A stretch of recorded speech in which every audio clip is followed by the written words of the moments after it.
Detective Pikachu. We saw it. We have our thoughts on it.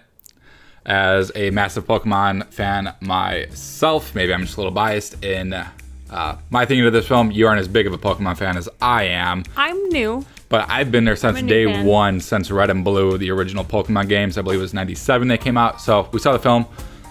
Rating in 3, 2, 1. See it. Absolutely loved this film. As someone that grew up and continue to remain a fan of Pokemon. I even have a 3DS just so I can play the Pokemon 3DS games. I absolutely loved this film. Pikachu singing the Pokemon theme song was the greatest thing that they could have put into a movie. Tears. Okay, so Detective Pikachu. If you don't know, this is a video game adaptation of the video game Detective Pikachu. Pokemon has a lot of lure, and there's a lot of lure that they put into this particular movie, things that they pull from the cartoons, video games. Mainly, I think this takes place within the realm of the video games based on some of the dialogue that they had. But I was completely enthralled with this movie. Essentially, from the opening shot, it looked like it was a film made by people who cared about the franchise and wanted to please the fans. Mm-hmm. I mean, just the opening shot. Actually, we will talk about the opening shot of the film. I want to leave a little bit of some geeking out for the end of our talk of Detective Pikachu. Essentially, when we go from the opening scene and we actually into like the opening town where we're meeting our hero, the kid of the story, Tim. Mm-hmm. It's very reminiscent of like the opening of the anime or the cartoon show. When we get this like sweeping shot, we get the town, we get the flying Pokemon, we get to see the Pokemon in the field and grass. It is a world that is very much lived in by the Pokemon. And then we have Tim trying to capture what would essentially be his first Pokemon with his friend.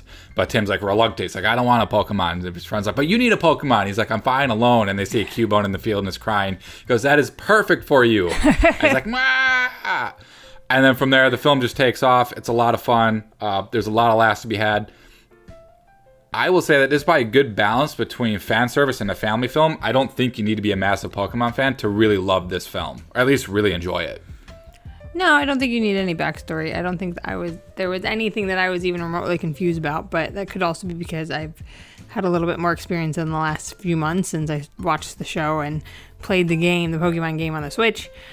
I think I've developed into a fan of Pokemon in later years of the game, but it was really captivating and funny and visually stunning. I mean, the detail in the Pokemon made it look like you wouldn't even be able to tell that they weren't real animals. Like, they were really awesome. Yeah. So what was some of the stuff that you really liked about this movie? Oh, man. There's a long list. I mean, the acting was great. I really like the acting. Pikachu was hysterical. Yeah. I mean, everything about Pikachu was just so funny and like fresh and adorable and all of the things. And I think one of the most exciting thing that I had about this, where I like got goosebumps, was when I saw some of the visual, some of the Pokemon, ones that I really liked, like Ivysaur.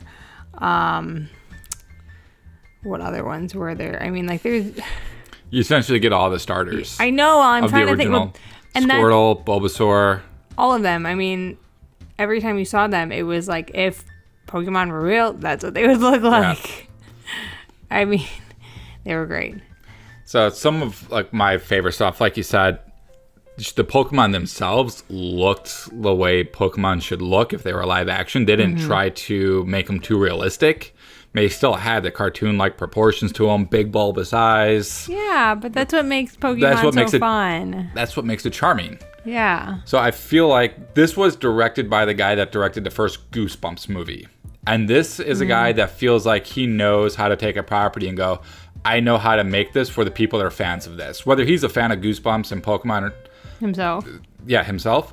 He made a Goosebumps movie for Goosebumps fans. In fact, he's made a Pokemon movie for Pokemon fans. This is an absolute great starting point for a Pokemon franchise. And hopefully it's successful enough to where they can span spin-offs, a couple of other franchises from this, because it was pitch perfect for a Pokemon film. Absolutely love the story with Tim trying to find his dad and then him communicating with the Pikachu. Like I said, there's a lot of funny moments that come from that. One of my favorite scenes is the mime scene. Oh my goodness, yes. I absolutely love that Mr. Mime in the cartoon show goes, Mr. Mime! And that's like how he talks. But in the movie, he doesn't talk when he's doing like his miming, and we get the sound effects. Those sound effects are supposed to be in world, and the sound effects are his calls of his name. That's how he's talking. Yeah. So the sound effects are emitting from him. Mm-hmm. And so when he's doing, so instead of him going, Mr. Mime, and like all the Pokemon go like, Pika Pika, and that's how they talk, Mr. Mimes is like the sound effects of the stuff he's making. It's actually emulating from him, which was a pretty nice touch. With certain Pokemon, stuff like that really works. I like the little nod to Jigglypuff when she's singing in the bar and the guy's sleeping on the table. That's what I was thinking of. Jigglypuff. Psyduck was funny. Psyduck was great. Psyduck was really funny.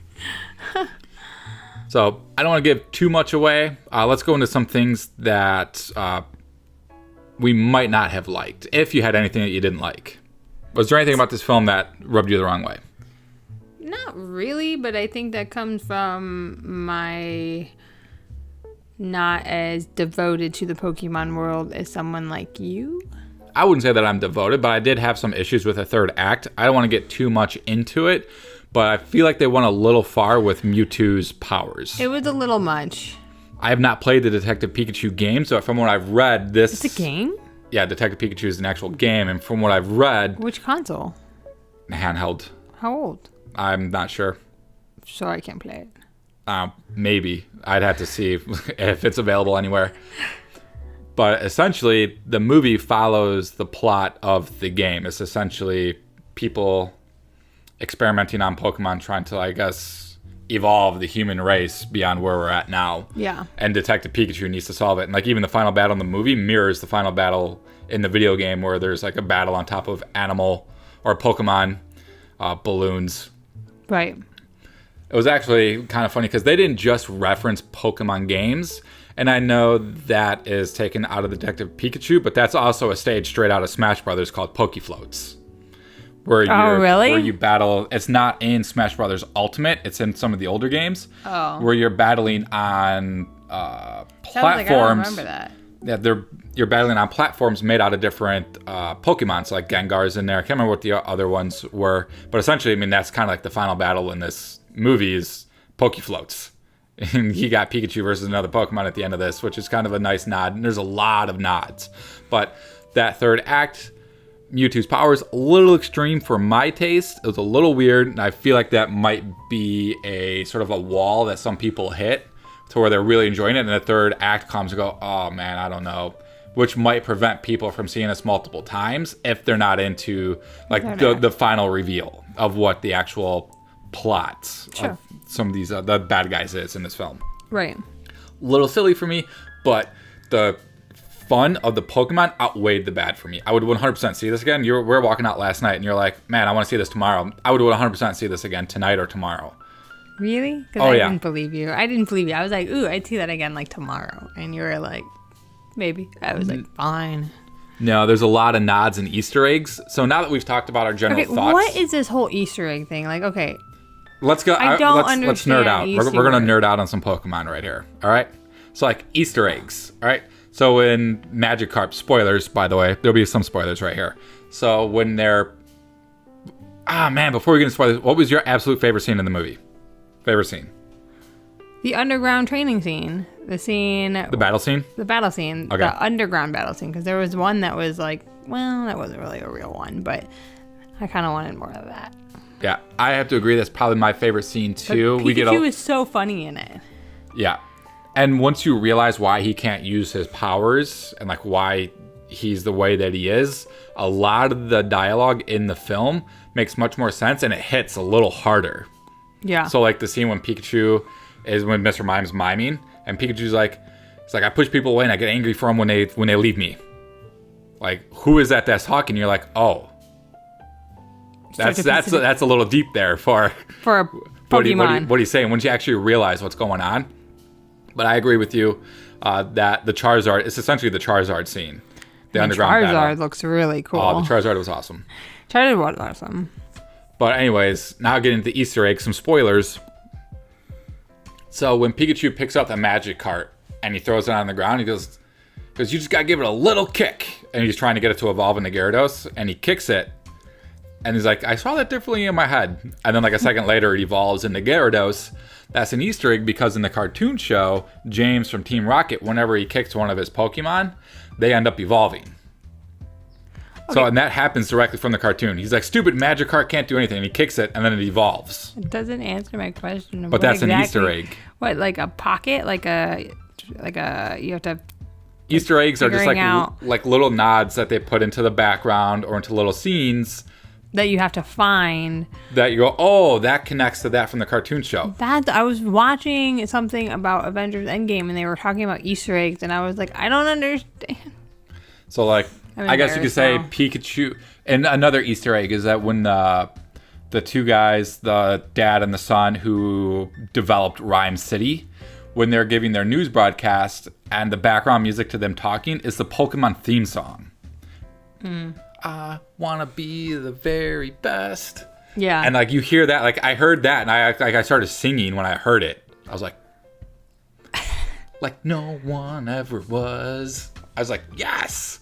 But those are little Easter eggs that they lay throughout the film that plays on nostalgia. The scenes still work on their own, but they work on a nostalgic level if you're familiar with that stuff. Gotcha. So another Easter egg that they dropped was that, again, spoilers, when they're talking about Mewtwo, they say Mewtwo was developed 20 years ago in the Kanto region. That is the very first game. That is Pokemon Red and Blue. Pokemon Red and Blue is essentially the origin of Mewtwo is in Red and Blue. And the people that developed Mewtwo were the original Team Rocket. And that's essentially 20 years ago was when Red and Blue came out. I mean, the timeline's almost, I want to say it was maybe 22 years ago. But that is essentially, that's an Easter egg. And it's also a little nod to the story that this Pokemon Detective Pikachu takes place within the same world of the video games. Got it. Also, in the beginning when we're seeing the video play of when Tim, so I can't remember exactly where it's at, but we're seeing video play of like Pokemon battles. Yeah. In like a big stadium. One of the trainers that shows up, we get a close-up shot, is actually Red from the video game. So if you look at it, he's got the hat that Red has. He's got the same jacket. Oh. I wonder if he's going to show up later in a different movie. He might. Like Pikachu singing the Pokemon theme song as he's walking across the bridge. That made me laugh so hard. Oh, that was adorable. Oh, it's so good. So, all right. I'm not going to try and spoil too much. But those are essentially my thoughts. Nerded out pretty hard at some of this stuff. Also, the end credits when they do like the character cards and they do them in the style of the video games was awesome. Yeah, that was cool. It was really cool. Seeing some of the Pokemon just evolve. I wish the evolutions would have been a little bit less random. I didn't mind the Magikarp one. There's another evolution that happens in an office that seemed kind of random. But those are my thoughts on Detective Pikachu. Those are my thoughts. Those are your thoughts? Yeah. Awesome. Anyways, that's it for us. Thanks for watching. Thanks for listening. See you next time, guys.